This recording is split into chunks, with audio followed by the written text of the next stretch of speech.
Iraq's government has ordered an inquiry into the taunting and secret filming of Saddam Hussein as he stood on the gallows awaiting execution. Yes, his death was filmed on a mobile phone, treatment that's triggered sectarian anger. And questions have also arisen over the timing of the execution. Al Jazeera's Hoda Abdulhamid reports from Baghdad. These are the images that prompted the government to announce an investigation into what happened. Who of the carefully picked witnesses breached the rules? During the trial, no independent filming was allowed. No cameras, mobile phones, or voice recorders. Journalists and observers weren't even allowed to bring pen and paper. Everything was provided by the court, and not one leak came out. Yet the moment of the execution was caught on a mobile phone. It gave a different picture than the carefully sanitized image released by the government, showing a Saddam humiliated during his last moments of his life, executed as he was saying his last prayer. It further enraged the Sunnis of Iraq. They descended to the streets in various towns across the country, vowing for revenge. 3 days on, the anger is only mounting. Baghdad remains empty. Residents here, knowing how volatile their country has become, prefer to stay home. Even those who revile the former president wonder about the timing.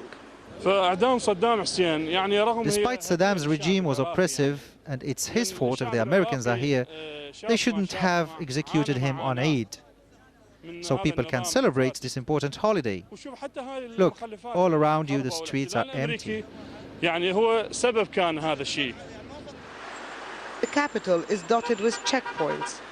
None of the expected revenge attacks have taken place yet, but people here say it's only a matter of time. The future will be sad because the situation is very difficult. The policies adopted these days do not help us to stand on our feet. What is coming next is the question everyone asks and no one dares to answer. Hoda Abdulhamid, Al Jazeera, Baghdad. Yes, well, earlier we spoke to our Iraq correspondent Hoda Abdulhamid about reports concerning the US military preparations to launch an offensive against the Mahdi army. That's the militia of Muqtada al-Sadr's movement. Well, the US has always tried to isolate Muqtada al-Sadr and his militia, the Mahdi army. Back in 2004, they had actually issued an arrest warrant against him, and then that idea was dropped. The US thinks that the Mahdi army is one of the most dangerous, poses the most dangers in Iraq today, and it says that the Mahdi army is behind most of the sectarian killing going on these days. However, the Muqtada al-Sadr and his Sadr bloc are really the backbone and the support of Prime Minister al-Maliki in the government and in parliament, and isolating him is not a good idea, at least viewed from Iraq. However, the US has always tried to do that. During their meeting in Amman, it was reported that Prime Minister al-Maliki and President Bush had discussed this, and Prime Minister al-Maliki had told him that it was not so easy to isolate Sadr. President Bush was trying to drum up support by Sunni leaders to Prime Minister al-Maliki so he could go ahead with his government without the support of Muqtada al-Sadr. Meanwhile, Iran's president has been speaking about Saddam's execution.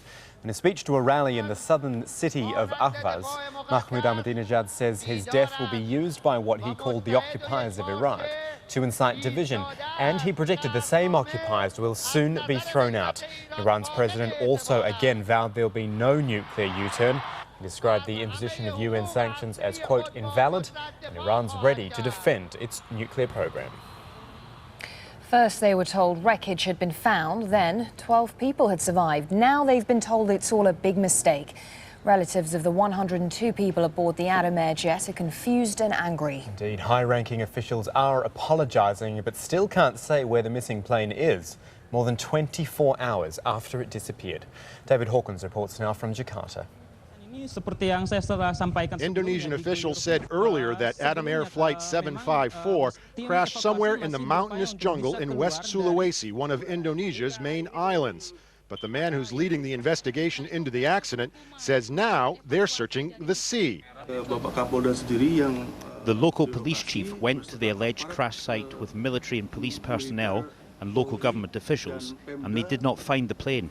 This is the latest information we have received. As part of the rescue team, I apologise for the detailed report, which turns out not to be true. The ill-fated flight started here in Jakarta. On its way to Manado, 1 hour into the flight, it hit bad weather, and air traffic controllers lost all contact. Distraught relatives arrived at Adam Air offices looking for news of their loved ones, their names posted on a window, but no word yet on who's dead or alive. There's still no information about my family. My relatives were coming for the New Year. The airline says it's flying members of the victims' families to the city nearest the crash. This is the second transportation disaster in Indonesia in 3 days. On Saturday, a ferry carrying more than 600 people sank in rough seas off the North Java coast. So far, rescuers have pulled more than 200 survivors from the water. Both accidents are being blamed on bad weather. However, there are plenty of questions being asked about the safety of Indonesian passenger ships and airplanes. You must remember, it's the plane's crews who are also at risk, so they'll be careful. I don't think they'll play with safety for the sake of economic gain. But for the families of those on Flight 574, those questions can wait. The only answer they want to hear now is that their loved ones are alive. David Hawkins, Al Jazeera, Jakarta. Meanwhile, rescue workers continue to find survivors from a ferry that sank off Indonesia's Java Island early on Saturday morning. 27 survivors who'd been drifting at sea were brought to shore on Tuesday and taken to hospital. Around 400 are still missing. 60 people are confirmed dead. High waves and strong currents are preventing rescuers from reaching those adrift in lifeboats. Still in Asia, Thailand's deposed Prime Minister is hitting out at the military leadership, who are blaming him for a string of bombings in Bangkok. In a handwritten letter given to reporters, Thaksin Shinawatra condemns the attacks and says he'd never think of hurting his people for political gain. Soldiers and police are deployed across the capital. Thailand's tourism minister says the New Year's Eve bombings will have a significant impact on arrivals. After SARS, the Indian Ocean tsunami and the coup, economic analysts also fear for the shaky economy, especially if there are more attacks. Kenya says it sealed its border with Somalia and deployed troops along that line to stop Islamic Courts fighters fleeing into the country. The move comes as the interim president of Somalia is making a visit to Kenya. It's Abdullah Yusuf's first excursion outside his country since his forces regained control from the Islamic Courts with the backing from Ethiopia. Some Courts fighters are reported to have fled into the bush. Foreign fighters have retreated to an area between Kismayo and the Kenyan border. As you may have heard, many have been arrested and we will continue to pursue the others. Our call to Somalis who have not committed any crime against the people, the country or the religion is to surrender. We have already heard from many of these people. Ali Mohammed Ghedi says he wants the United Nations and African Union to take over peacekeeping immediately. And our correspondent in Nairobi says some Islamic Courts fighters have been posing as refugees. Reports we're getting from Kenya is that the Islamic Court fighters seem to be heading towards the country.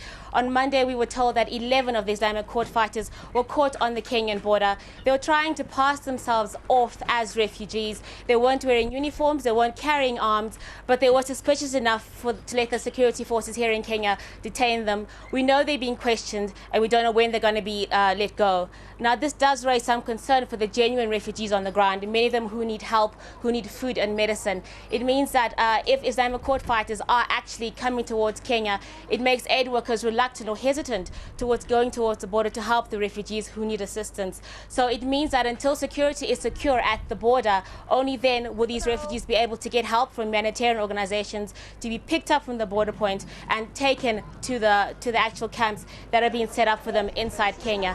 Another question, of course, is how long the Ethiopian troops plan to stay in Somalia. We don't know the answer to that, but analysts in Nairobi are telling us that they cannot pull out until an alternative peacekeeping force has been put in place in Somalia. We know the African Union is thinking about that. We also know that the Somalian interim government, President Abdullah Yusuf, is in Kenya at the moment. He's meeting with the Kenyan President Mwai Kibaki to try and find ways of putting in an African Union peacekeeping force. Only when that happens can the Ethiopian troops move out.